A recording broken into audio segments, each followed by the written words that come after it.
medio hegemónico era la televisión, él plantea que los medios son continuación, la prolongación, el perfeccionamiento y la obturación de algún órgano o de alguna función de órgano humana.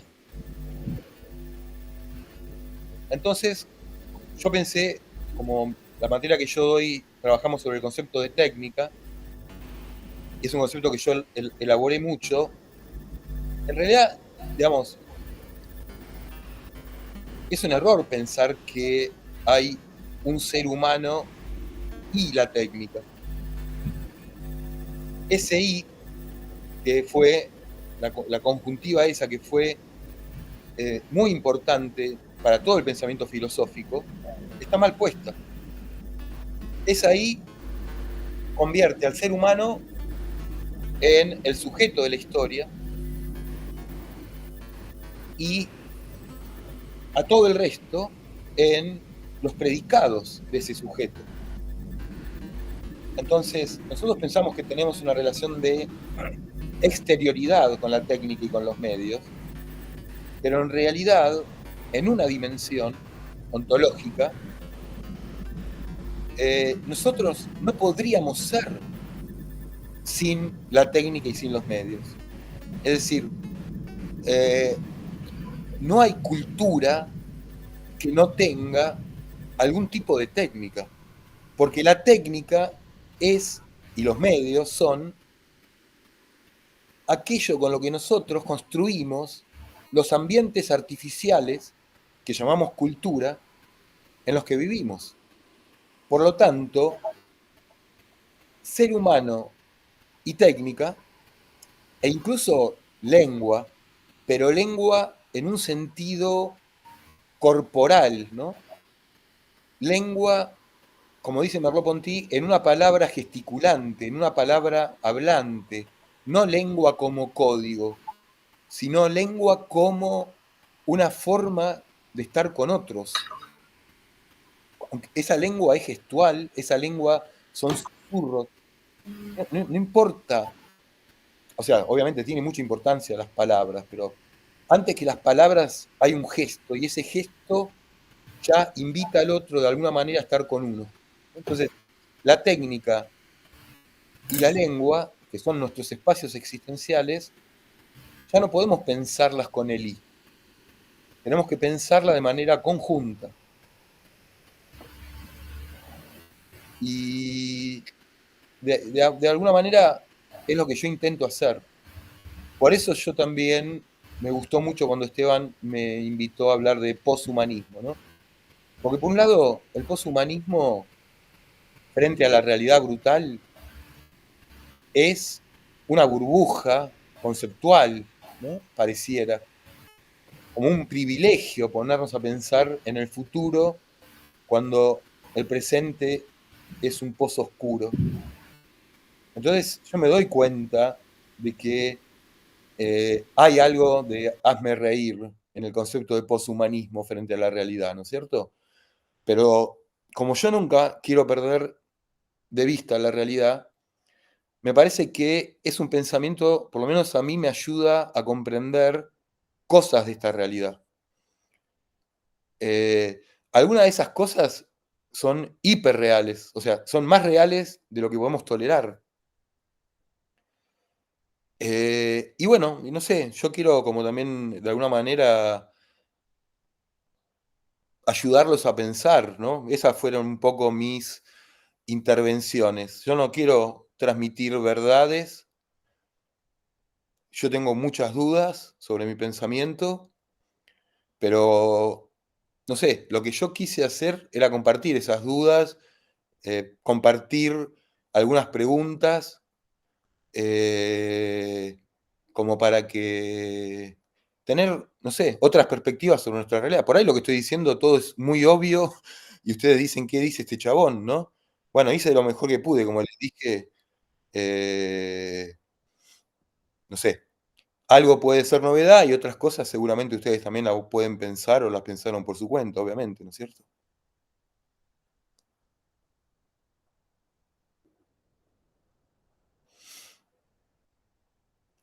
No sé, yo pensé para el encuentro de hoy, bueno, primero que me alegro mucho de verle las caras. No, no, la verdad es que también me perdí, tendría que haber entrado a alguna de las clases de los compañeros y las compañeras porque me parece gente como de lo más competente, muy buena, y me hubiera gustado escuchar algunas de los encuentros, y ahí también los hubiera conocido. También a veces entrar en la clase de otro, al docente le puede sentir alguna presión de algo, ¿no? Como a mí no me da ninguna presión, pero bueno, puedo entender que a otras personas sí. Entonces a veces eso también me hizo que no participara en algunos de los encuentros, pero me hubiera gustado. Pero bueno, era un Yo te momento quería, clave. Hola. perdón, ¿puedo hacer un comentario? Sí, dale, dale, obvio. No, que me perdí un poco al comienzo y no sabía cuál era la idea, si interveníamos y eso.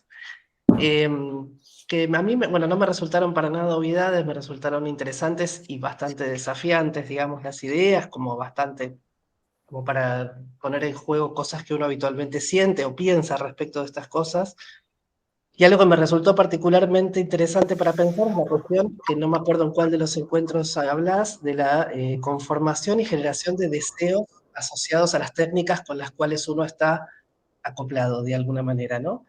Eso me pareció muy interesante, al principio me costó bastante entenderlo, me preguntaba, no lo entendía, como cómo, y no sé si lo entiendo todavía igual, pero digamos, me resultó interesante, me pareció como algo para quedarme pensando, y después algo que en otro encuentro, cuando ya no en el que hablabas de eso específicamente, pensé en algo que a mí muchas veces me hace ruido como una cosa también de reacción a cosas que pasan, ¿no? Y que a uno le chocan, en la cuestión de la intervención sobre el cuerpo, la cuestión de cómo actualmente se recurre mucho a la tecnología para intervenir en el cuerpo por diversos motivos, por motivos de transición de género, por motivos de reproducción, por motivos estéticos, por muchos motivos.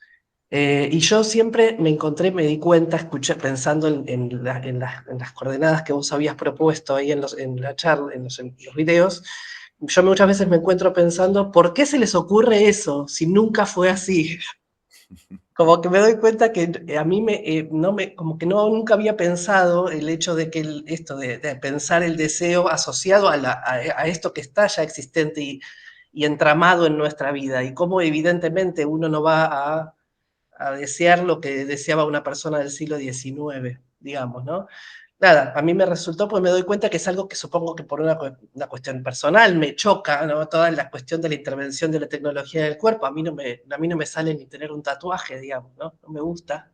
Entonces me resultó interesante eso y me di cuenta que era como una manera de pensar de otra manera esa cuestión. Nada de eso. Bueno, gracias, buenísimo. Qué bueno que te pareció interesante. Sí, yo había pensado el encuentro de hoy más como una charla. Me gustaría escucharlos a todos y todas de algo, ¿no? De alguna reflexión o esto que vos planteaste, ¿no? Que me parece buenísimo. Obviamente lo podemos retomar, podemos charlarlo. Eh, bueno, yo el año que viene voy a tener una materia en la UBA de grado. Ahora soy adjunto, pero bueno, hay un cambio en el plan de estudios y voy a tener una materia que se llama Estética y Comunicación. Yo doy clases en Ciencias de la Comunicación. Estamos, invité a un amigo a participar también de la materia esta, y estoy escribiendo muchas clases ya, ¿no? Entonces escribí una que se llama Deseo, Placer, Goce y Más Allá, en donde, porque, no sé, algunos textos, acá vino la gata, algunos textos, como por ejemplo El origen de la obra de arte de Heidegger, que yo leí muchas veces, y ya me parece que no se da para a leer al chico de grado, ¿no? O sea, uno obviamente quiere que lea todo lo que uno leyó. Entonces lo que hice son como interpretaciones de esos textos. Estuve laburando mucho, estoy muy contento con eso. Pero bueno, obviamente el concepto de deseo me parece central en esta configuración social que tenemos, ¿no? Porque porque incluso uno llega a pensarlo como algo natural de manera ingenua, cuando el deseo es una gran construcción social. Y aparte, el deseo es muy complejo poder representarse el propio deseo. Hay que tener mucho, o sea, no creo que se pueda representar el propio deseo en principio. En todo caso, alguno podrá hacerlo, pero uno no sabe lo que desea. Por eso hay que tener mucha desconfianza con lo que uno piensa que desea.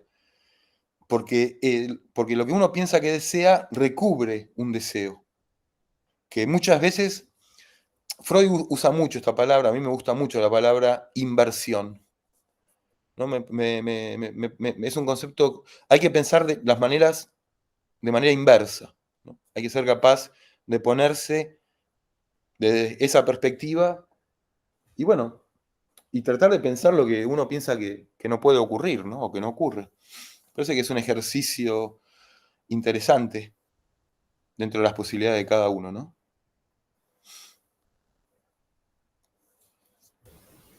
Hola, ¿cómo va? Bien, che. Eh, bueno, a mí la verdad es que me pareció, no sé si se escucha, ¿se escucha? Sí, Me pareció muy interesante, pero confieso que me costó un montón porque nunca había leído nada del tema y me di cuenta ya en el último video, que en realidad tenía como cierta resistencia al tema. Cuando vos con este otro chico, que ahora no me acuerdo el nombre, la otra persona que sí, participó, hablan del costo, de evaluar los costos, yo me di cuenta que en realidad yo siempre cuando pienso en la tecnología, estoy evaluando mucho los costos, de qué me pierdo y que siento que estoy siempre atrás del ritmo de que impone la tecnología y que pierdo mi creatividad y qué sé yo. Entonces, no sé, en algún punto eh, me generó mucha resistencia en eso. Y medio como que me di cuenta que era una tontería esa postura por todo esto que planteas del acoplamiento, que ya no lo podemos pensar con esto de el y. Así que sinceramente me generó mucho ruido, todo. O sea, no mucho ruido en el sentido de que me pareció muy desafiante el tema. Y te quería preguntar si es posible que expliques un poquito lo del punto de la singularidad de la inteligencia artificial, que eso no lo terminé de entender. Eh, bueno, gracias a vos, gracias a todos por haber visto los videos, ¿verdad? Bueno, qué bueno también que resulta desafiante, ¿no? Obviamente no lo había pensado de ese modo, pero me parece que está muy bueno esto si salió así, porque para mí tienen que ser así las clases. Eh, no sé, mi hija cuando tenía 7, 8 años me dijo, che, porque le digo, bueno, nada más fácil que ser como yo. Y ella me dice, mira, es muy difícil ser como vos porque vos lees todo el tiempo. Entonces, es verdad, yo leo mucho y leí mucho en mi vida y siempre pienso que todos estamos en las mismas condiciones. O sea, no creo que nadie tenga ventaja sobre otro, pero eso también me hace perder de vista que por ahí estoy hablando con gente que no leyó todo eso y la verdad que yo no lo pensé en la grabación de estos videos, ¿no? O sea, no tuve muy bien el público al que yo le estaba hablando. Y bueno, yo dije, bueno, yo voy a grabar lo que puedo pensar en vivo frente a una cámara. Entonces puede ser que algo no se entienda. Y hay cosas que son por ahí tan complejas que yo tampoco las entiendo del todo, ¿cierto? Lo que nosotros entendemos por punto de singularidad en la técnica es esto, ¿no? Eh, Tal vez hasta la época moderna nosotros podemos pensar que la técnica estaba bajo nuestro dominio, porque donde había un río necesitábamos un puente, construíamos el puente para pasar el río. Pero podíamos no construirlo, podíamos construirlo más allá, estudiábamos el terreno. Entonces, era bastante obvio, o era natural que pensáramos que la técnica era un instrumento inventado por nosotros para nuestro propio beneficio. Ahora, en este momento histórico, nosotros inventamos una técnica y le dimos una potencialidad a esa técnica de que pueda reproducirse a sí misma. Por ahora pareciera, yo creo que es un placebo, ¿no? Yo creo que es una denegación o una negación, como nos pasaba con el control remoto con la televisión, pensar que ese remoto era un control, cuando en realidad el control nos estaba controlando a nosotros. Pero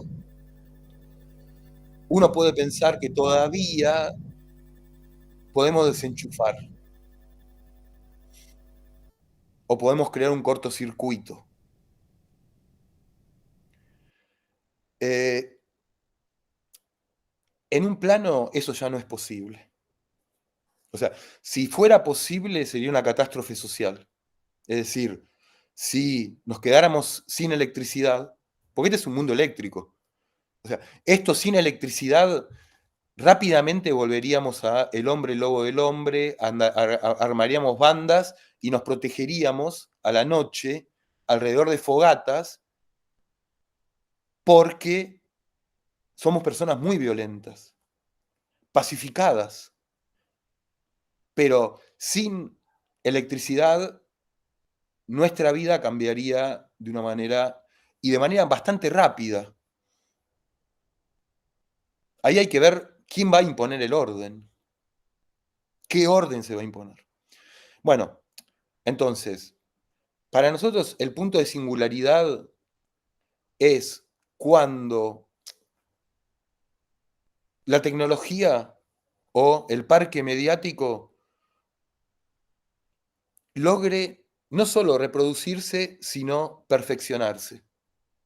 Es decir, nosotros ahora pensamos que el ChatGPT, bueno, todo el debate. El debate es algo que para mí no tiene, sin desmerecer todo lo que se dijo o todo lo que se pensó, obviamente está todo perfecto, pero en mi perspectiva es un debate muy superficial, ¿no?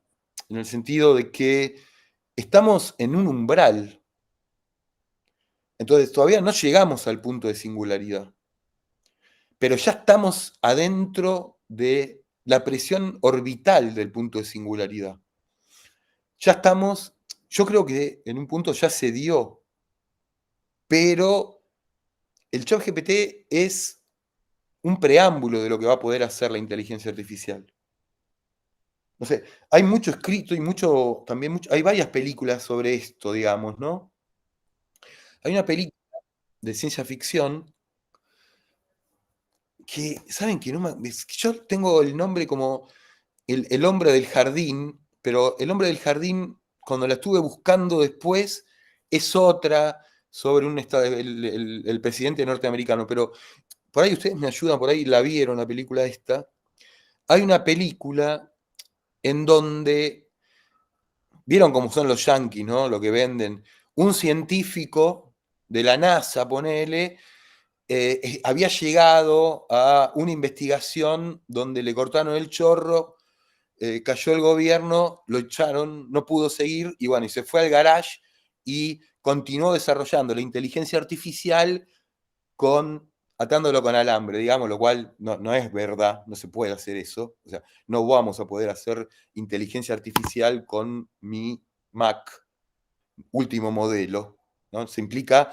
Es como no vamos a ver un átomo, implica otro tipo de tecnología que pueda procesar la información a otra velocidad, porque esa velocidad es cuantitativo, pero también es cualitativo.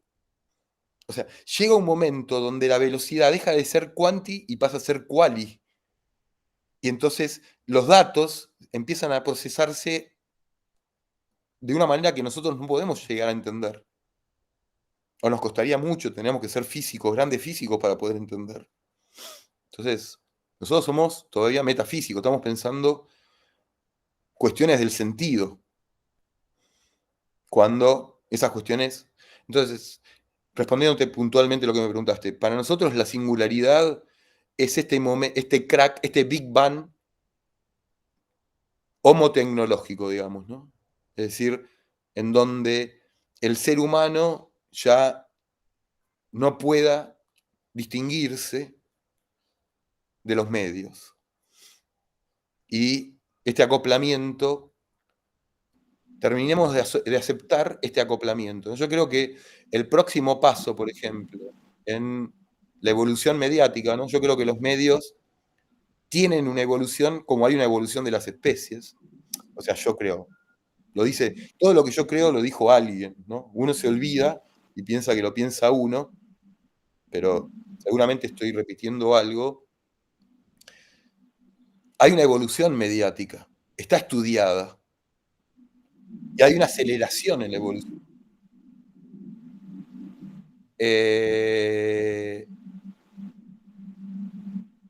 Entonces, bueno, yo creo que el próximo paso en esta evolución, que no es una historia, en la historia hay conflictos, y en la evolución hay continuidades.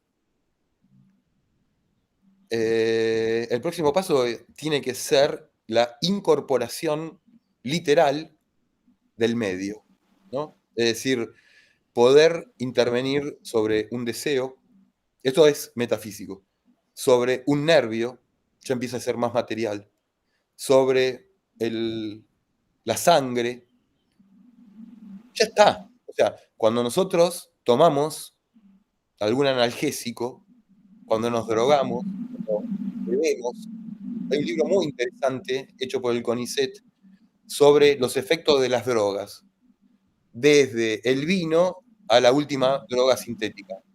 Estudian las partículas y te cuentan qué hace cada partícula con alguna parte del cerebro, con los nervios, ¿no? Y todo eso tiene después repercusiones en nuestros estados anímicos, ¿no? Por lo tanto, el próximo paso tiene que ser ya... o sea, estamos estancados en la evolución mediática.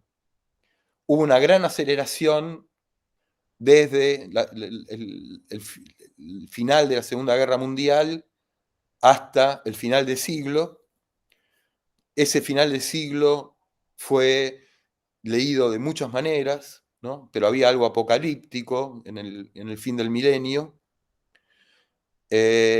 Internet, para los ideólogos de Internet, era una panacea. Para nosotros era enchufar y desenchufar el teléfono. Y bueno, y hace ya mucho tiempo, 10 años, que estamos detenidos en el smartphone, ¿no? O sea, que nosotros llamemos al smartphone teléfono es muy sintomático, porque hacemos muchísimas cosas con ese aparato, pero casi no hablar por teléfono. Si hablar por teléfono era lo que hacíamos nosotros, o sea, en mi infancia, yo tengo 26 años, las casas no tenían teléfono. Mi casa no tenía teléfono. Tenía que ir a la casa de mi tía a hablar por teléfono. No había teléfono. En la década del 80, en el alfonsinismo, no había teléfono. O sea, nosotros tenemos teléfono porque el menemismo llevó adelante una revolución tecnológica imprescindible para el país. Argentina ya no podía estar en el siglo XIX. ¿Lo hubiéramos podido hacer con otros costos sociales, de otra manera? Y sí, en el plano, en el Olimpo de las ideas, sí. En la realidad argentina es brutal. O sea, la Argentina lleva a cabo sus revoluciones de una manera con grandes costos sociales.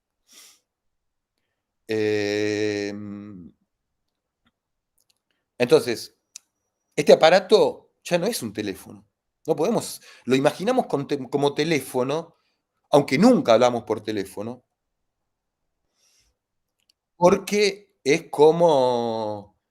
Es un placebo, es como es conservador, ¿no? Entiendo tu negativa, buenísimo que la tenés clara y la viste, pero es eso, ¿no? Una negación del grado de dependencia. Nosotros seguimos pensando que tenemos una dependencia del otro. ¿Por qué no me mandaste un mensaje? ¿Qué hiciste? ¿Dónde estuviste? Pero en realidad ya tenemos una dependencia del mensaje. El otro es un funcionario del mensaje. Lo que nosotros necesitamos son mensajes, no al otro. Entonces multiplicamos las vías para crear más otros, porque lo que queremos son mensajes. No sé. No se escucha. Ahí está. Hola. ¿Cómo andás? Sí. No, que ayer me junté con una amiga que tenía esos muy viejos teléfonos donde no hay internet adentro y son como esas viejas teclas. Y cuando su sobrino vio ese teléfono estaba muy sorprendido porque habían esas teclas donde se pueden tocar y hay un ruido que ahora no existe más. Y le dijo, ¿se puede ir en internet? Y ella dijo que no. Y le contestó, entonces no es un teléfono esto.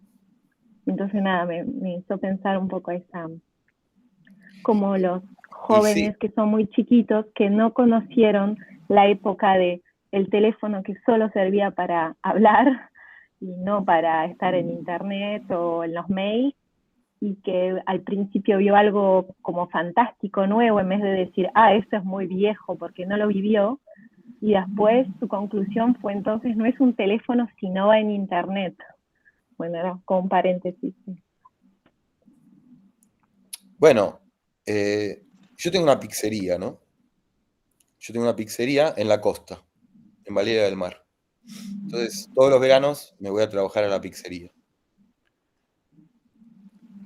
Y bueno, yo vi esto que vos decís, ¿no? Lo veo mucho en las mesas. La sobredependencia de toda la familia del aparato y de Internet. Porque llega un momento en que la Internet del local colapsa. O sea, a las 9:30, 10 de la noche, cuando el local está lleno, ya hace rato que no tenemos más Internet. Entonces vienen los chicos y te dicen, ¿tenés la clave? Sí. Como no se pueden conectar porque no hay, vienen los padres a decir, che, ¿hay Internet? Obviamente que a mí me hace muy mal ver eso, ¿no? Me hace muy mal, porque no es un problema de los chicos, es un problema de los adultos que estamos invitando a los chicos. Bueno, esperen un minuto, porque yo desde hace 3 días que no tengo agua, y el plomero tenía que venir a las 9 de la mañana y está tocando el timbre. ¿Me bancan un minuto? Bueno, encima ni siquiera el plomero, no vino. ¿Alguien tocó timbre? Bueno. Hace 3 días que estoy sin agua, cae un chorrito, porque se me rompió la bomba esta presurizadora. Entonces para bañarme es un chorrito de agua, es un bajón total. Aprovecho la interrupción, Daniel, para meter algunas cosas, más allá de decirte que me encantaría ir a tus clases de estética y comunicación, ya que no tenés problemas con que otros docentes participen. Me parece que me voy a colar ahí. No, pensaba yo, vos sabés que redescubrí a McLuhan. Uno lo tenía como, digo yo, ¿no? Lo tenía como, bueno, un tipo que en la década de los 70 había estudiado sobre radio y televisión y por ende ya quedaba como desplazado en sus estudios. Y hace poco me di cuenta, así como una epifanía, la terrible actualidad que tiene en sus ideas de la imbricación, ¿no? De lo tecnológico y lo humano, con esto de lo transhumano que vos estuviste trabajando en tus videos. Coincido con la compañera que eran desafiantes los videos. A mí me sonaron desafiantes a la manera de Baudrillard, ¿viste? Que el tipo te decía el doble como para que después te quedaras con un promedio de lo que realmente era. Bueno, me pareció como esa estética. Pero vinculando a McLuhan con todo esto y lo que hablábamos recién del punto de singularidad, uno de los problemas es que nosotros estamos haciendo todo este análisis metidos dentro del proceso, entonces no podemos tomar distancias. Y yo me estaba acordando de algún texto que leí hace mucho tiempo cuando era estudiante de Michel Henry, que hacía como una relectura del marxismo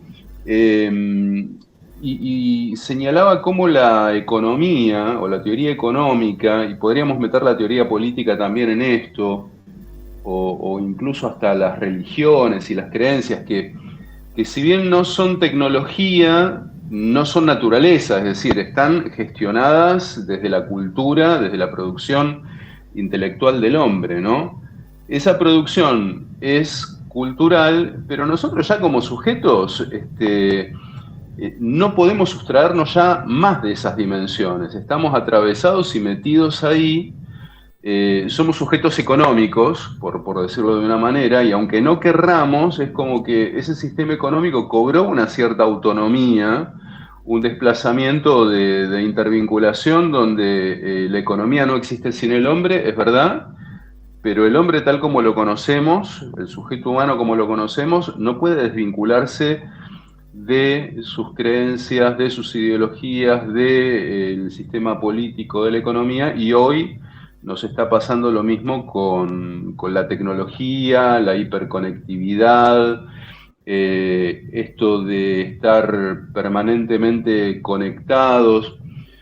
Yo terminé el otro día de escribir un artículo que tenía que ver con, bueno, antes del triunfo de Javier Milei, ¿no? Pero hablando de la memética, que la memética, curiosamente, viene de la genética, me resultó muy interesante esa vinculación. Y la idea de que los memes, si podemos poner la palabra idea en vez de meme, viene a ser como lo mismo, contrariamente a lo que uno supone que es que la idea es algo que sirve para transmitir contenido de una persona a otra, entonces te cuento mi idea y de esa manera lo que yo tengo como voluntad de comunicación pasa a tu conciencia, que las ideas serían como entidades replicantes autónomas que nos utilizan a nosotros como vehículo para trasladarse y pervivir, multiplicarse y pervivir. No importa el contenido del meme, sino la multiplicación del meme, incluso en ausencia de cualquier contenido. Y digo, ahí también hay tecnología, ¿no? Y ahí también cabría revisar si el punto de singularidad ya no ha sido superado y no nos dimos cuenta porque estamos dentro del proceso. Pensaba todo esto mientras te escuchaba en los videos y ahora en este encuentro. Bueno, buenísimo. O sea, me tiraste un montón de cosas. Buenísimo. No, está bueno, está bueno. Después voy a pasarme esto de los memes, la memética. Yo también leí ese texto de Enrique decís en la carrera. Y después lo investigué bastante. Tiene una biografía, leí una biografía de Marx que hace él. Y tiene un libro sobre la fenomenología de la materia, se llama. Me gusta. Es complejo, ¿no? Son esos autores que no le entré a todo, pero leí algo de. Con respecto a McLuhan, más allá de la actualidad o no actualidad, digamos, obviamente yo no soy ortodoxo de ninguna iglesia. Tal vez, bueno, de Arendt soy un poco ortodoxo, ¿no? Pero yo creo a Merleau-Ponty, a McLuhan. Yo con McLuhan también llegué tarde, porque en la carrera, en Ciencias de la Comunicación, McLuhan era como una mala palabra. No se podía leer salvo para denostarlo. Y porque había una creencia de que McLuhan era un tecnófilo y un determinista de la técnica, ¿no? Entonces un montón de cosas que se lo encasilló porque se lo leyó muy mal, ¿no? O por ahí se lo leyó bien, pero también McLuhan es otras cosas, ¿no? No solamente eso. Entonces, me parece que si ustedes me dicen, recomendanos algo para leer de McLuhan que lo pueda entender y que sea entretenido, porque también se vuelve muy aburrido, ¿no? Con sus ejemplos, con sus digresiones. Yo les digo esto, hay una entrevista que le hace la revista Playboy a McLuhan a fines de la década del 60. Encuentren esa entrevista porque ahí él le explica a la gente todo lo que está pensando. Es muy clara, es sintética, debe tener 30, 40 páginas, y ahí está McLuhan, ¿no? Después, si quieren, bueno, si alguien quiere especializarse más, me pregunta, le digo en privado qué cosas me parece que están buenas, ¿no? Obviamente, comprender los medios hay que leerlo, está buenísimo, son capítulos. Pero bueno, después en todo caso al que le interesa puede preguntarme. Pero sí, yo llegué tarde a McLuhan, ¿no? Y con respecto a Baudrillard, bueno, es un autor que me gusta, ¿no? La verdad que Baudrillard me gusta y también muy resistido en el campo intelectual, rechazado, ¿no? Acá en la Argentina. Somos muy prejuiciosos, los argentinos tenemos muchos prejuicios. O sea, yo pensaba esto, ¿no? Escribí, porque leemos muy en serio a Foucault, damos clases sobre Foucault, pero a la vez vivimos de lo que Foucault denostaba, ¿no? Es decir, la gran crítica de Foucault es al Estado, el que nos disciplina y nos aliena y nos vigila. No solo es el Estado, ¿no? Porque Foucault lo dice, es la malla del poder. No hay Estado y capital privado como nos quieren hacer creer. El Estado responde al capital. Pero nosotros que damos a Foucault, que estudiamos la biopolítica, al mismo tiempo decimos, por favor, no te vayas Estado, porque si vos no estás vigilándonos, nos llevan puestos. O sea, la Argentina no tuvo una época moderna como Francia. O sea, nosotros somos occidentales, pero de una manera muy distinta, hay que leerlo con mucho cuidado. No podemos repetir a estos autores que pensaron en condiciones muy diferentes. Eso no significa que tengo que leer a Atahualpa Yupanqui, ¿no? Sin desmerecer para nada. Digo, no tengo que leer, puedo leer cualquier cosa. Como decía Borges, somos cosmopolitas, no somos de ningún lado. Pero hay que leerlo contextualizando con la realidad. No se puede leer de manera abstracta. Porque eso es lo que nos pasa. O sea, no es el problema perder o ganar, sino no tener idea de la realidad.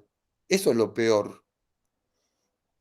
O sea, los que perdieron o perdimos porque no tenemos una interpretación de la realidad, interpretamos otra cosa que la realidad. Porque si no, no podemos errarle por 12 puntos. No podemos errarle por 12 puntos. Y no quiero meterme, ¿no? Porque nos vamos a ir a cualquier lado porque todos estamos angustiados o hay mucha gente que está angustiada. Entonces, en todos lados necesitamos hacer catarsis y pido disculpas, pero en realidad no quiero pensar, lo uso de ejemplo para pensar este concepto nada más, ¿no? Digamos, nuestro contacto con la realidad tiene que ser puesto, hay que practicar lo que Husserl llamaba la hipogé, ¿no? La puesta entre paréntesis de nuestros prejuicios. Pensarnos desde otra perspectiva.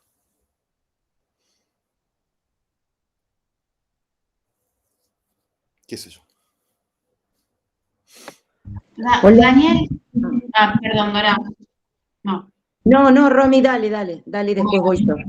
Solo ahora, ¿no? Conversando, me aparece, porque mientras veía los videos, había algo de extrañeza, pero a la vez de cercanía, ¿no? Con lo que decía, como que uno le iba pensando y está esto en lo cotidiano. Y ahora me aparece la pregunta, que hasta me cuesta formularla, digo, si la técnica nos amplía nuestro campo de sensaciones, ¿no? Nuestros campos afectivos, ¿qué sucede o qué consecuencias uno podría pensar en lo social cuando hay tanta desigualdad en el acceso a los medios? ¿Cómo? Sí, a ver si te entiendo lo que estás planteando, ¿no? A ver. Con cualquier cosa, corregime, ¿no? Mm. Primero, los medios amplían y cercenan. Siempre hay que pensar por lo menos dos perspectivas. Entonces, no solo amplían, potencian, extienden, pero cercenan algo, de alguna manera.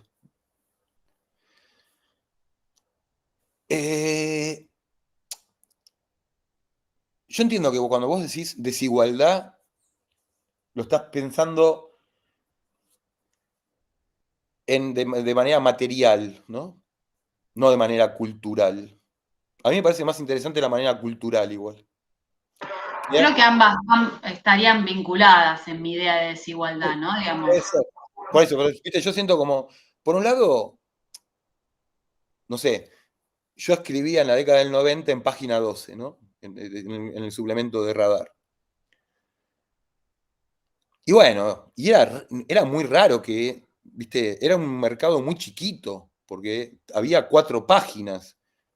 No podía publicar todo el mundo en Radar. Bueno, en ese sentido, esa sociedad era mucho más desigual que esta, con respecto al acceso a la publicación de las propias ideas. Teníamos muy pocos lugares por donde poder hacer públicas, ¿no? Porque eso es publicar, hacer públicas las ideas. Y hoy, ahora mismo, tal vez lo están haciendo, ¿no? Digo, cualquiera hace público sus ideas en cualquier momento, en diferentes lados y con diferentes formas. Entonces,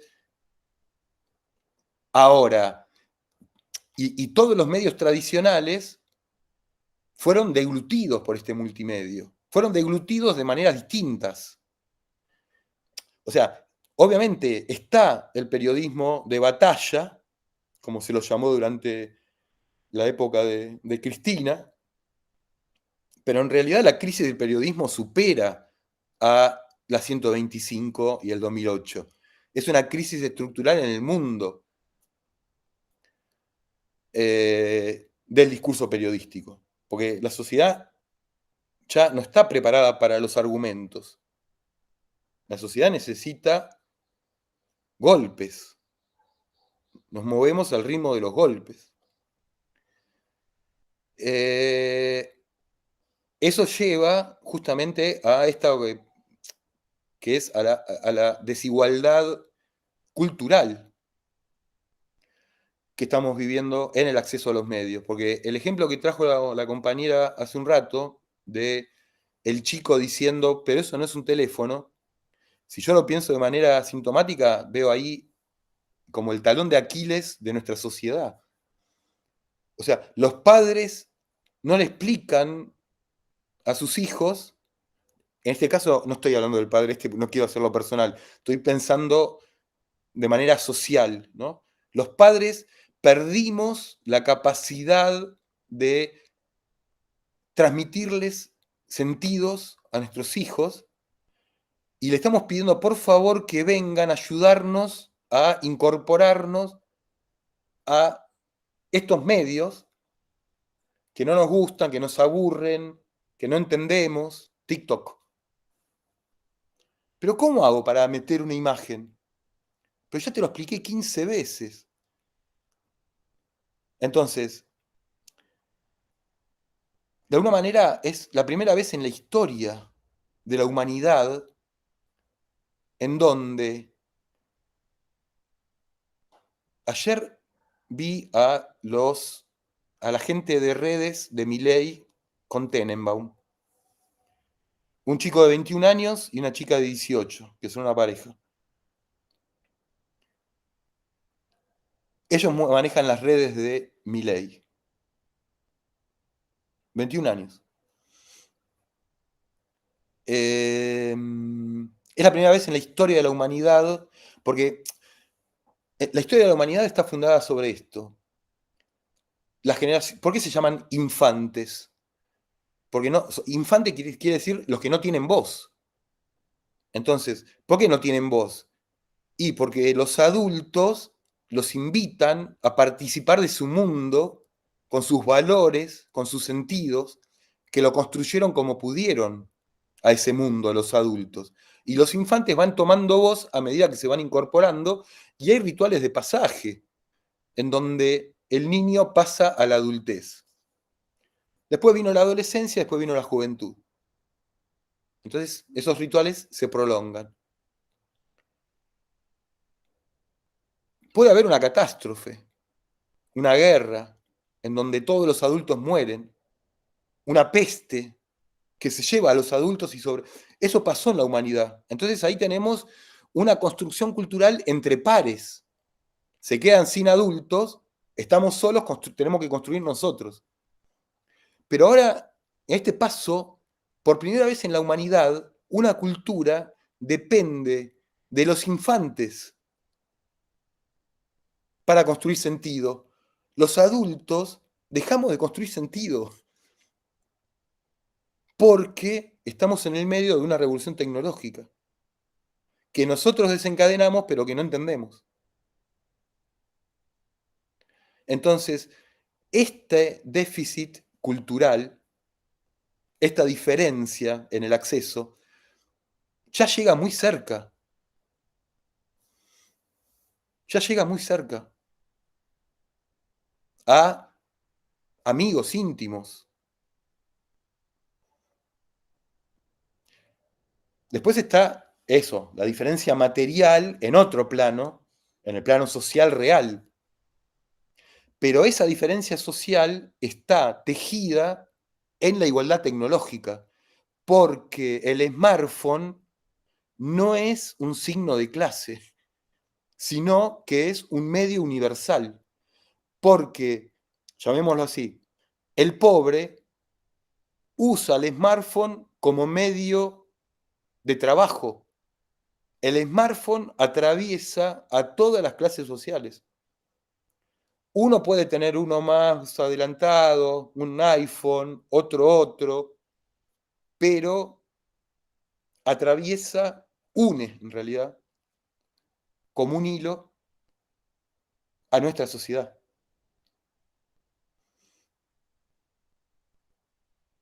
No creo que, obviamente cada uno tiene diferentes costos para acceder a este aparato, pero es un aparato universal, no es un aparato de clase.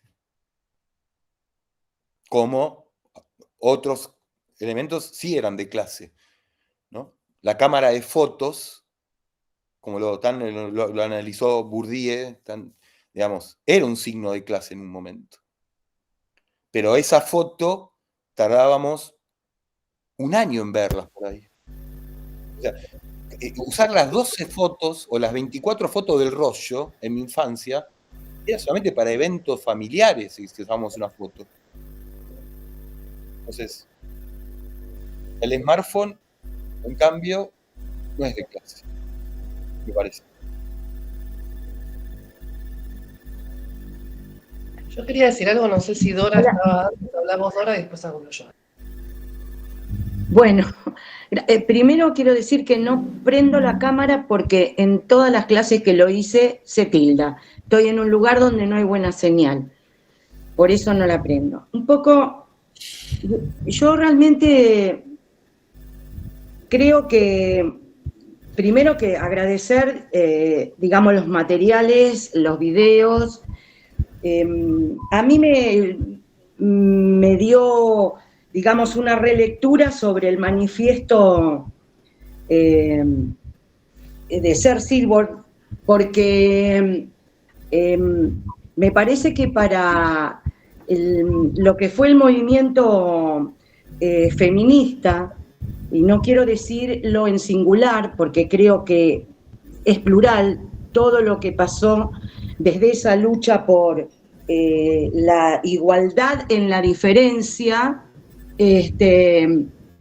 fue construyendo feminismos, no hay un solo feminismo, y en ese sentido, esta conjunción o complementariedad entre el alma, la técnica, lo humano, o sea, cómo nace el ser humano con esta cuestión de la lengua y la técnica, ¿no? Como que para mí fue dar una vuelta más en tratar de poder, no sé si entender, digamos, me parece como demasiado pretencioso de mi parte poder entender a la humanidad, porque desde hace mucho tiempo, en medio de mi tarea en un hospital de salud mental y en medio de diferentes luchas contra las políticas que generan desigualdades e inequidades,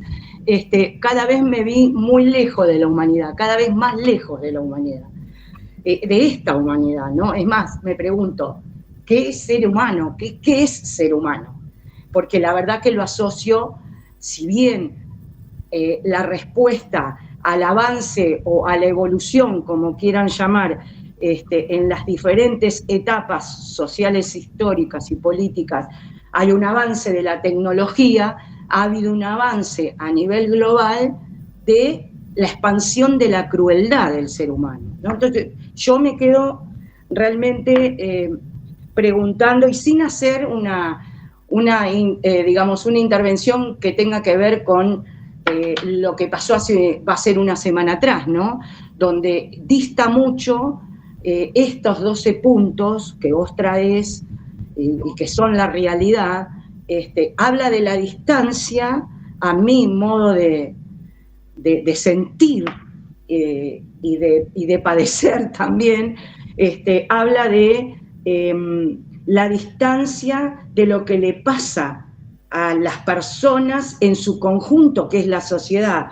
Habla la distancia de lo que tendría que ser transformador, que es la política, de la distancia de esa política con algo que para mí es parte de la demanda de lo humano, que son las necesidades. Bueno, yo la verdad que haberle dado una vuelta más a esta cuestión de la revolución feminista que no termina, que empezó hace mucho, que sigue hablando, que sigue diciendo, creo que, no sé, no quiero ser desesperanzadora con lo humano, pero sinceramente esta cuestión de que todo girara alrededor, y creo que cuesta mucho ver esto, o salirse de esto que tiene que ver con lo que gira alrededor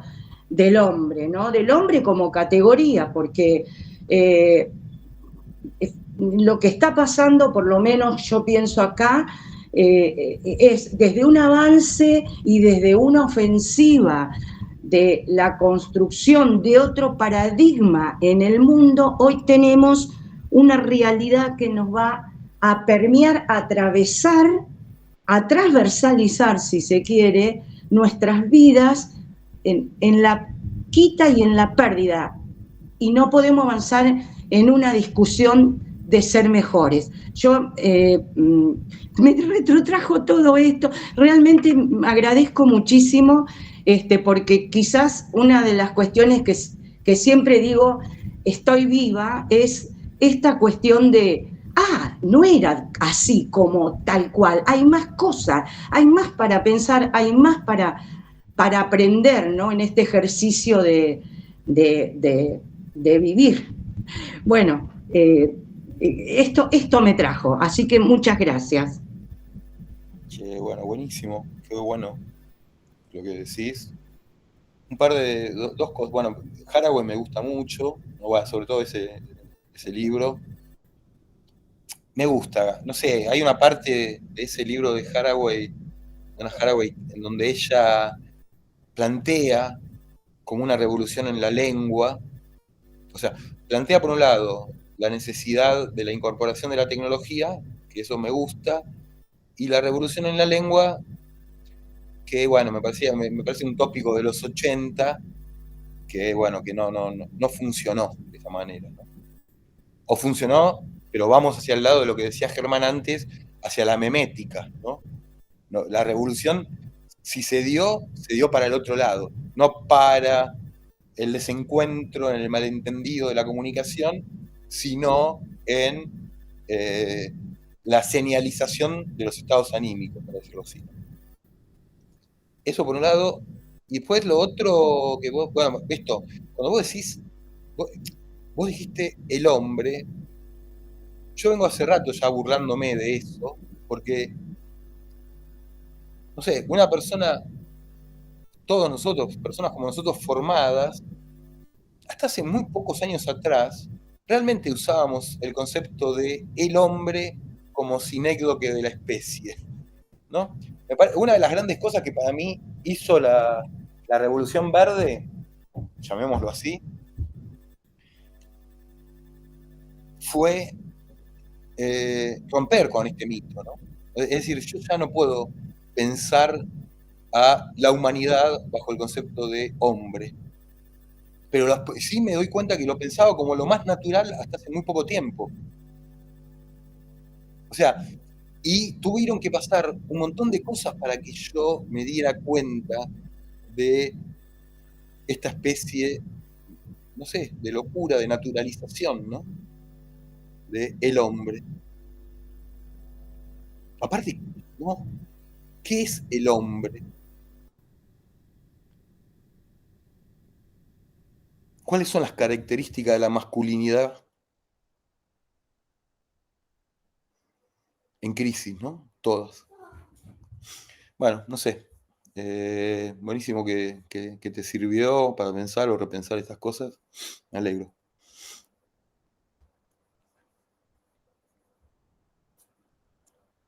Sí, yo quería decir algo respecto de la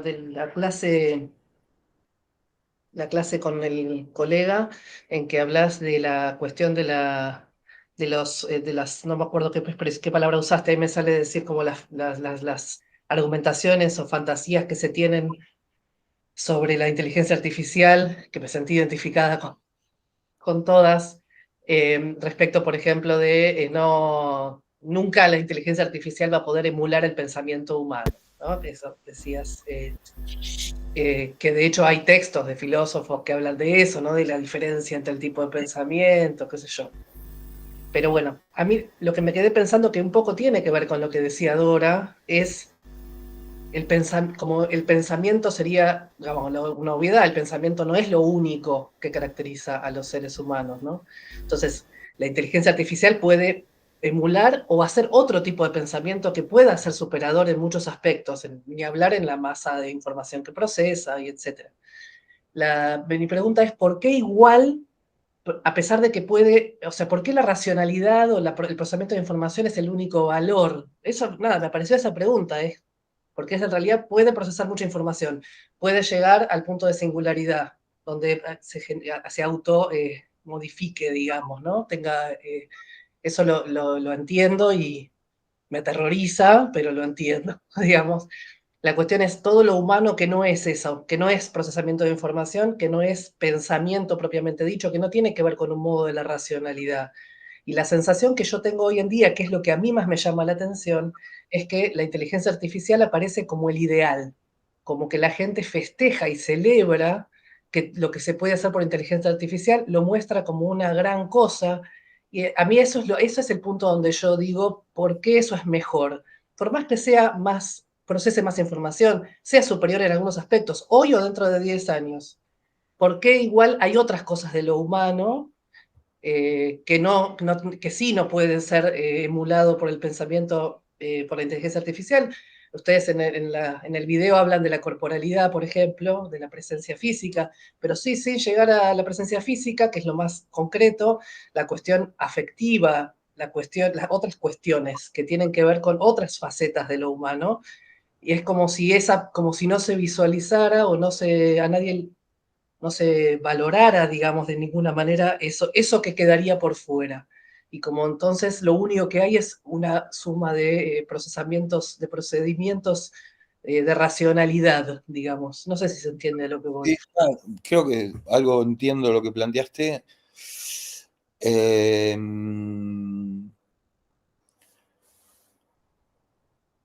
Bueno, de vuelta, ¿no? Yo no creo que algo sea solo mejor. No me parece que sea solo mejor. Es mejor y peor, ¿no? O sea, van a cambiar prácticas de escritura, por ejemplo, y también, por lo tanto, de pensamiento, me parece. Y lo que vos decís que, llamémoslo, el mundo sensible, esa dimensión que la filosofía tradicional no pensó, que recién pensó, hubo filósofos, ¿no? Que llama el cuerpo, hubo filósofos que pensaron el cuerpo, pero pertenecieron a una tradición muy subvalorada, minusvalorada de la tradición filosófica, ¿no? Demócrito, no sé, los libertinos en Francia en el siglo XVIII, Spinoza, Nietzsche. Pero el cuerpo era lo que la filosofía no pensaba. La filosofía pensaba el alma. El cuerpo era el sujeto del alma. Entonces, me parece que vos estás planteando que lo humano se juega en esta dimensión que podemos llamar, a mí me gusta hablar de los afectos, ¿no? O sea, no me gusta hablar del cuerpo porque ya tenemos nosotros en nuestro inconsciente, vamos a visualizar al cuerpo como un objeto. Y el cuerpo no es un objeto. El cuerpo no es una cosa. El cuerpo son afectos, estados de ánimo, más lo psicomotriz, ¿no es cierto? Entonces, no es solo, como vos decís, una racionalidad la que cambia, porque este cambio implica transformaciones en los afectos. Transformaciones en los afectos. No es solo el procesamiento que no llegamos con el intelecto, sino que es también cierta sensación de desguarecimiento, ¿no? De desprotección psíquica y afectiva, lo que, digamos, está sucediendo, ¿no? Entonces, eso también cambia al ritmo de la tecnología. No es un problema racional, un problema de lo que llamemos pensamos, es un problema de lo que vivimos, porque el pensamiento no es algo abstracto, ¿no? En ese sentido me parece que lo pensaría yo por ahí. Yo siempre traigo a colación una película que Yo Robot, que no sé si la vieron, en que él se cae en un accidente de auto, se cae a un río y un robot evalúa las probabilidades de supervivencia de él y de una nena que está en un otro auto. Y porque tiene 11 puntos porcentuales más de probabilidad de supervivencia, Will Smith, que es el actor de Yo Robot, lo rescata a él y no a la nena. En toda la película él tiene como esa bronca, porque dice, eso, un humano siempre hubiera salvado a la nena, dice, ¿no? Entonces, siempre a mí me resulta como, es una cosa como muy básica, el planteo, pero bueno, a mí me resulta siempre como ilustrativo respecto de toda esta otra dimensión, que no es el procesamiento de información. Sí, viste, no sé, a mí me gusta mucho Terminator, ¿no? O sea, siempre pienso que Terminator se crea en el mismo momento en que Donna Haraway está hablando del cyborg, Es decir, que incorpora el cyborg a el pensamiento de la filosofía y de las ciencias sociales, mediados de los 80, ¿no? Donde Cronenberg está filmando Videodromo.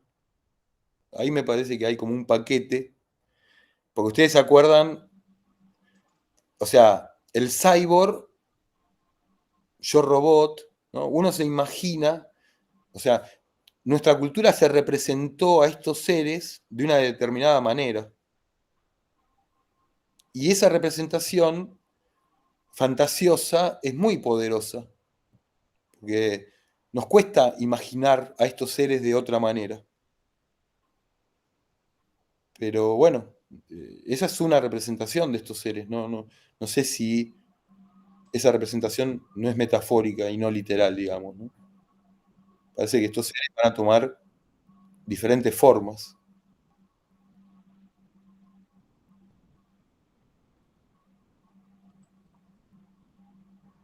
Hola, Daniel. ¿Qué tal? Buenas tardes, ¿cómo están? Ya. Disculpen que esté sin cámara. Pensaba en esto de lo que traía ahí al principio de los videos, como de la exacerbación de la realidad a partir de la técnica como que se ha hecho de la información, de la hiperinformación que hay, como algo orgánico, ¿cierto? Es decir, como que la técnica de los medios o de la información era como algo orgánico, ¿cierto? Como, no sé, como algo de nosotros. Está bueno, exacto. Y pensaba en antes, ¿cierto? Como cuando estábamos de manera estructural dentro de la naturaleza. Hoy día estamos dentro de edificios, como relacionándonos con todo esto de la información de la tecnología. Y pensaba que antes ocupábamos también medios de este tipo, como, no sé, la raíz de la ayahuasca para exacerbar cierta información que pudiésemos creer que era un cierto delirio, pero que al final uno pudiese dar cuenta que es una realidad interna que se releva un poco, como que como que se expande. Y pensaba en esto de la información, que pareciese que hay un espacio potencial en eso de la imaginación, de la fantasía, que claro, que viene de algo interno que puede ser muy, como tú decías, ominoso, oscuro. Y no sé, me quedaba pensando en que de alguna manera, sí, pues es otro método o es otra técnica para poder observarnos como internamente. Y bueno, tengo muchas cosas, agradezco mucho tu clase porque me hizo pensar mucho de otros temas, pero también se me hizo muy complejo. O sea, yo soy súper concreta, por eso como que me costó. Y pensaba esto que traía también Paula en relación al deseo y cómo se va educando a partir de esta técnica, ¿cierto? Como de alguna manera hay una cierta educación que nos están haciendo. En como, no sé, la hipersexualización del cuerpo, en darnos una sensación de que podemos hacer de todo, la libertad de pensarnos en esa sexualidad, y que es súper paradojal porque el que nos muestre todo eso, de alguna manera, nos deja sin deseo, ¿cierto? Como que no nos permite un poco tener ese espacio potencial. Y lo otro que te escuchaba en algunos de los videos, y creo que lo dijiste al principio de la clase, que es el tema de la adicción o de cierto goce en ese mundo, ¿cierto? Y creo que es muy parte de la falta de esta presencialidad también, como que el otro, de alguna manera, nos logra poner un cierto límite, ¿cierto? O un sentido de realidad, como la sensación, el estar frente al otro, el mirarlo, como esa interacción, la incomodidad, cierta, la hostilidad o los fantasmas que traemos, como que nos permite hacer ese límite que en este medio es muy difícil de hacer. Como que, bueno, las ansiedades también, las fobias, pensaba, en esa imaginación del espacio exterior muy amenazante. Y sí, me preguntaba qué difícil, como porque no escucho mucho de estos costos, ¿cierto? Que deberíamos pensar un poco qué costos está teniendo todo esto. Eso. Quizás no sé si se entendió mucho, pero...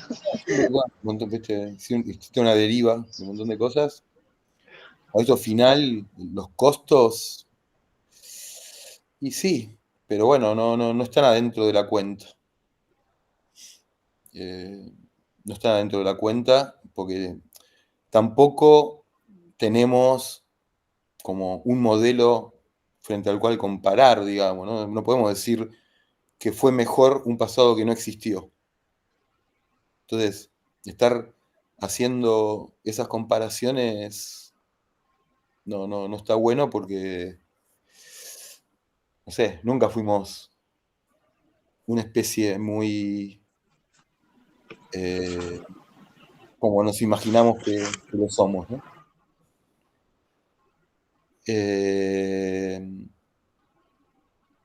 ¿A qué comparaciones te refieres? Por ejemplo, no hay un momento histórico donde podamos reconciliarnos con la humanidad. Hay diferentes explotaciones, diferentes alienaciones. Estamos viviendo una, ¿no? Pero no es que estamos peor o mejor que en otro momento histórico. Estamos en situaciones diferentes que otro momento histórico. Digo, para no crearnos utopías con las cuales podernos deprimir por el presente, digamos.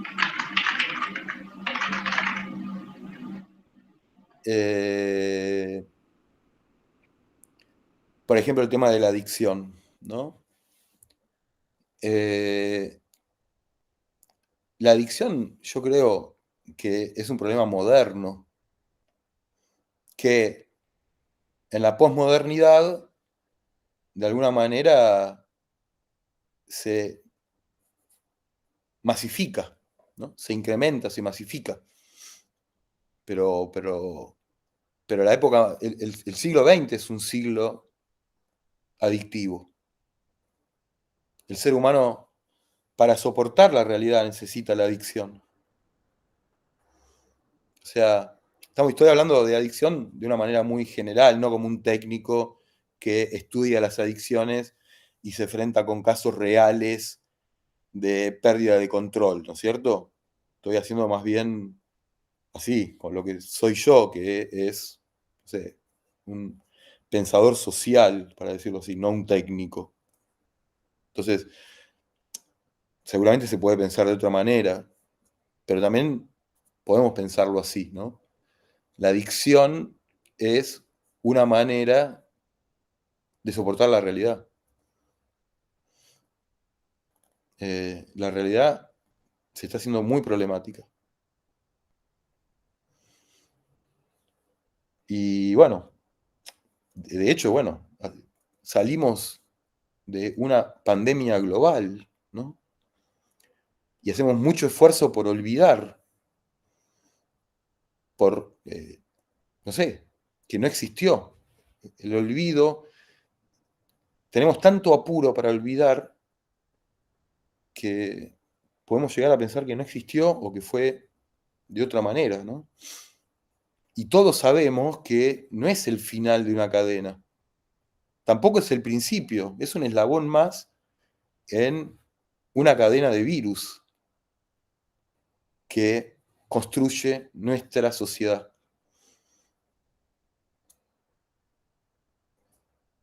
Pero, bueno, no sé, te diría eso, ¿no?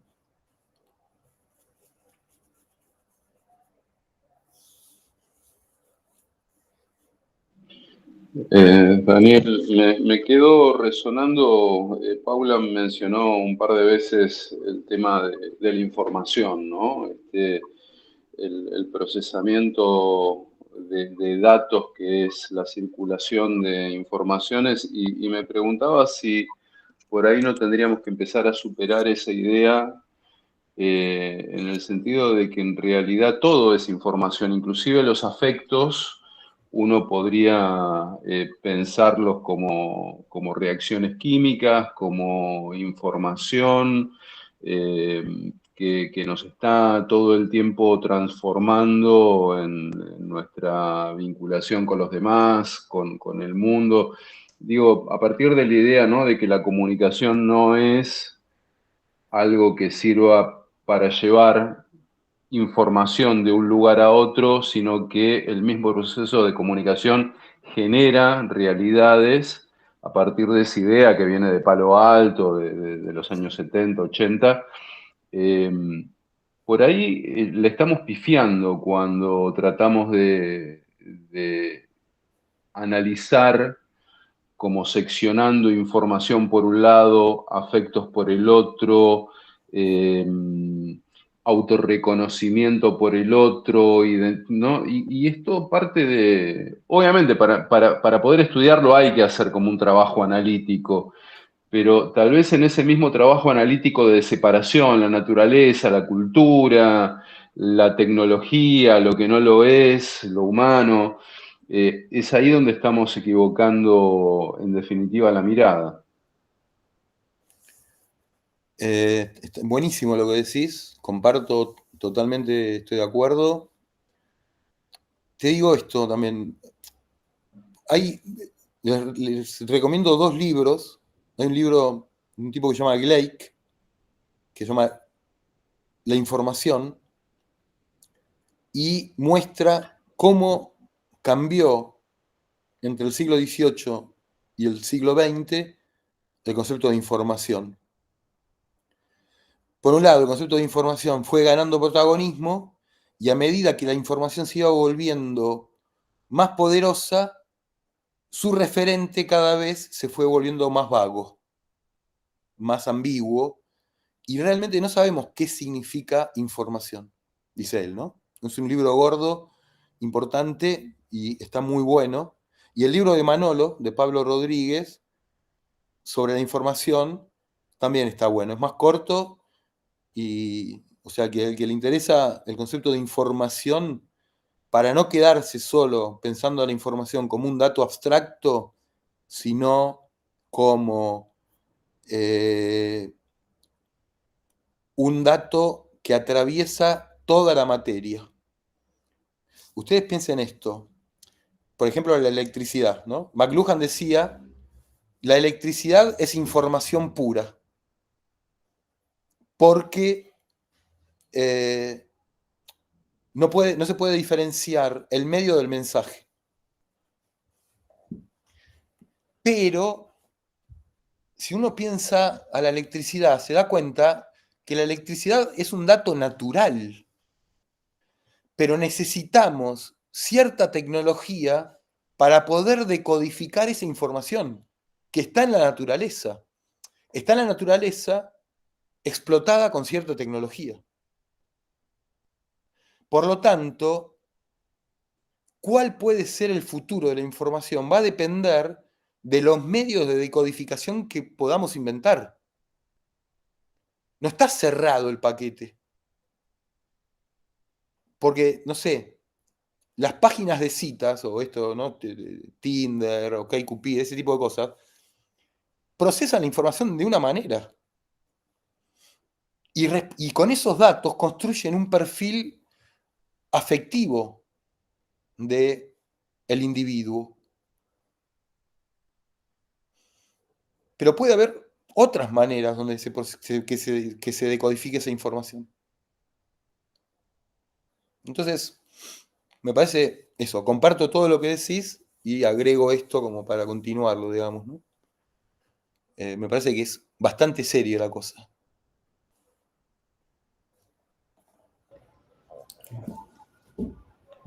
Hola Daniel, yo tenía una consulta. Dale. En realidad es un tema como muy estimulante y creo que, digamos, se puede abordar y toca como básicamente todo lo que hacemos hoy, especialmente el de la inteligencia artificial. Em, y yo estaba pensando, bueno, digamos, en lo que sería hoy la punta de lanza, la cabeza de lo que llamamos inteligencia artificial, que es esto de ChatGPT, ¿no? ChatGPT. Pero ¿cómo lo entendemos, digamos, algunos como si fuese efectivamente la producción de, digamos, cierta creatividad cuando en realidad es probabilístico, no son modelos de probabilidad, digamos, lo que está detrás de estas, digamos, de estas respuestas que nos da ChatGPT. Y lo pensaba en torno a el trabajo también, ¿no? Digamos, los regímenes de trabajo, que de hecho también lo comentan en el último video, me parece, que es esta idea de que la inteligencia artificial pues podría terminar, por ejemplo, en Hollywood, ¿no? Reemplazando, utilizando la imagen y la voz, ¿no? De estos artistas para producir nuevas ficciones o nuevas películas, ¿no? No sé, quería saber un poco tu opinión respecto de los vínculos, digamos, entre quizás inteligencia artificial o poshumanismo y labor, ¿no? Y trabajo, que es digamos, una duda que yo por ahí tengo. Bueno, mira, viste, justo bueno, traes el concepto de labor y yo en esto soy muy arendtiano, ¿no? Ustedes saben, ahí en la condición humana, Arendt separa la labor, el trabajo y la acción, ¿no?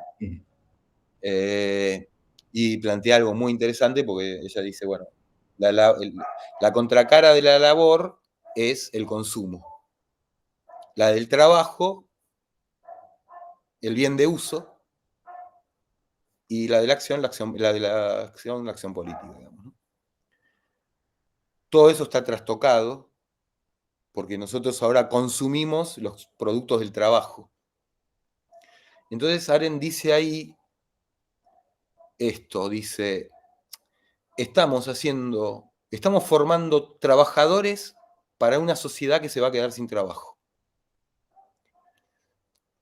Es decir, para los griegos, el trabajo era mal visto. El trabajo no era la realización del ser humano, sino que era la alienación económica que uno tenía que hacer para vivir, pero no era el objetivo de la humanidad trabajar. Para eso tenían los esclavos. La época moderna convierte al trabajo en la esencia del ser humano. Entonces, para mí, el mayor peligro no es si la inteligencia artificial nos va a sacar del trabajo, sino qué vamos a hacer nosotros sin trabajo. ¿Qué vamos a estar todo el día viendo Netflix? Si podemos pagarlo. ¿Qué podemos hacer nosotros liberados de cualquier ancla con la realidad, digamos, ¿no? Esto es una fantasía porque el trabajo, estamos en el capitalismo y el trabajo sigue siendo fundamental porque, pero hay algo, digamos, psíquico, ¿no? Como fundamental en el plano psíquico, no solo en el plano económico o material, me parece.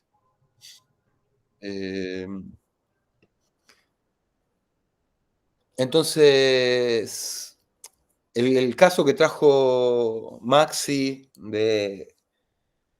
por primera vez en la historia, paro en la fábrica de sueños, Hollywood, y el paro de actores y el paro de guionistas, porque en la historia había habido algunos conflictos, pero nunca juntos.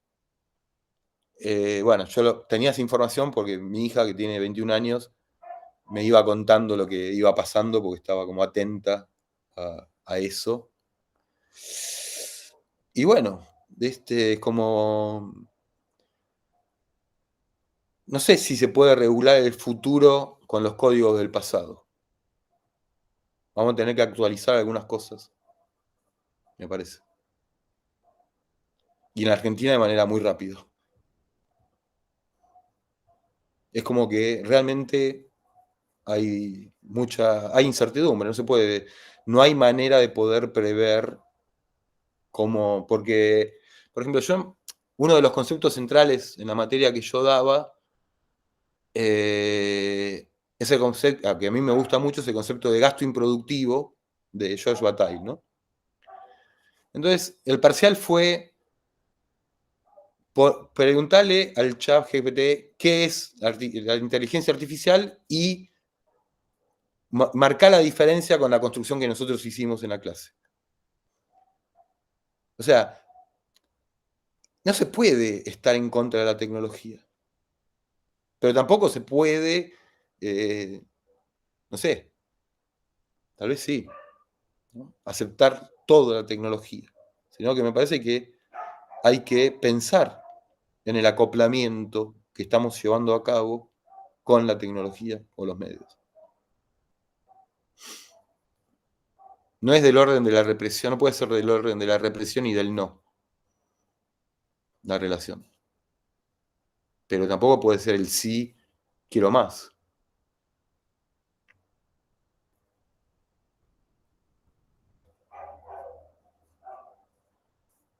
Para mí, perdón, pensaba también, bueno, que a mí yo me doy cuenta que soy muy consciente de que tengo una relación muy reactiva con la tecnología, por más que la uso, obviamente, pero la uso menos que tal vez otra gente, sobre todo con la cuestión de las redes sociales y eso que no me gustan y no las uso, entonces, bueno, es como toda una parte que me doy cuenta que no comparto con el resto de la sociedad, lo cual me hace a veces estar fuera de cosas, es como extraño eso también. Pero bueno, lo que quiero decir es que las grandes preguntas que aparecen para mí que es un poco lo que vos decías antes, tiene que ver con lo que vos decías antes, Daniel, respecto de la relación de este uso de tecnologías con los modos de los lazos sociales hoy, con todas las cuestiones del individualismo que estuvimos viendo a lo largo de la diplomatura, cómo se monta una cosa con otra, cómo se relaciona una cosa con otra en esa configuración de los lazos sociales hoy, y bueno, en relación al funcionamiento del capitalismo financiero o economía de la deuda, como estuvimos viendo en el módulo sobre ese tema. Y bueno, en ese sentido me parece que también a uno le generan como resistencias que son políticas. La sensación es, para algo, esto como que, ¿qué quieren de mí? ¿Cómo quieren que quede parado? Es como una cosa también que es un poco conspirativa, porque yo sé que no es que hay un ente que piensa todo, eso está claro. Pero bueno, es un poco, es esa relación entre los modos de racionalidad que sustentan una cosa y otra, que hace que genere esta cosa que está claro que es estéril, porque en los hechos todos la usamos la tecnología. Uno no vive digamos, salvo algunas personas que no conozco, yo no conozco a nadie que viva fuera de la tecnología, ni de lejos. Viste, hagamos como Cronopios y Famas, ¿no? De Cortázar, y pensemos, en realidad no usamos la tecnología, sino que somos usados por ella. No es que nosotros la usamos, sino que ella nos usa a nosotros, ¿no? Sí, cada uno entabla dentro de sus posibilidades un vínculo singular y propio con la tecnología, como vos decís, como yo ya planteé antes, no me parece que el smartphone, que haya alguien que no tenga una relación con el smartphone, de alguna manera, y que no es algo de clase, sino que es algo universal. Y está buenísimo esto que haces de, bueno, diferentes cosas de la diplomatura para poder comprender, nada, los mosaicos de esta realidad, digamos, ¿no? Pensarla desde diferentes perspectivas. Está buenísimo. Qué bueno que te sirvió todo esto.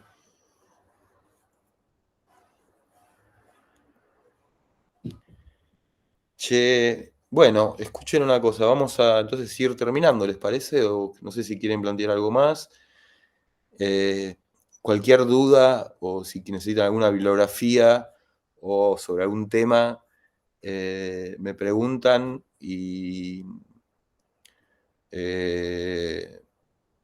y les recomiendo lo que pueda, si tengo alguna recomendación o bueno, nada, lo que necesiten, estoy a disposición.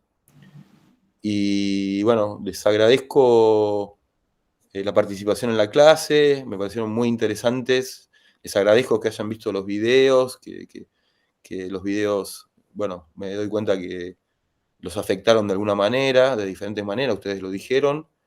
Y nada, siempre uno habla al aire, pero bueno, me gusta que ese aire los haya afectado de alguna manera a ustedes. Entonces yo también estoy agradecido.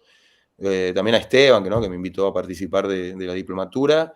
Me parece que está bueno y que bastantes cosas de la diplomatura nos pueden ayudar a entender nuestra propia vida, me parece, ¿no? Es como parece extraño porque